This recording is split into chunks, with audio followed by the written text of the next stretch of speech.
भाव भयणीनो, ही खेरीत कळवणी करता जो आमचो भाव प्रेमानंद नायक सांकवाडेचो, तो एक्स सरपंच, आतां तो सिनियर सिटीजन, तो उपासाक बसलेलो आसा.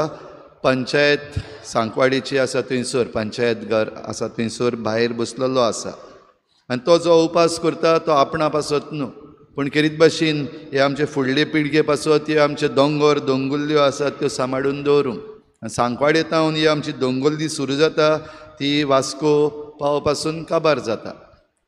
हो जो आतां डिवेलपमेंटाच्या नांवान हे दोंगर कातरूंक लागलेले आसात, हे आतां जरी तर थिंगा सांकवाडे बंद जायना, हे मुखारूय येतले. आमचे दोंगर काबार करून उडयल्ले आसात, थोडे उरले तेय काबार जावपाचे आसा.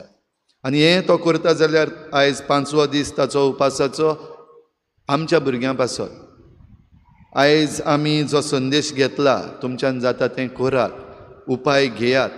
आमी घडये व्हडले उपाय घेवन थंयसर घडये ताचे बरोबर उपासाक बसूंक जावचें ना, पूण तुमच्या भुरग्यांक घेवन वसात थंयसर, दाखयात की हो एक जाणटो मनीस तुमच्या फुडारा पासत हो उपास करता.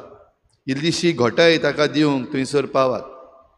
आनी तेन्नाच घडये आमचो सरकार दोळे उगडटलो की हो लोक ह्या मनशा बरोबर आसा, ह्या प्रेमानंद नायक ह्या भावा बरोबर आसा, तेंच मागूंक की आमचे दोंगर दोंगुल्ल्यो सांबाळ आनी जे बेकायदेशीर परमिशन दिल्ली आसा ती रिवोक कर म्हूण.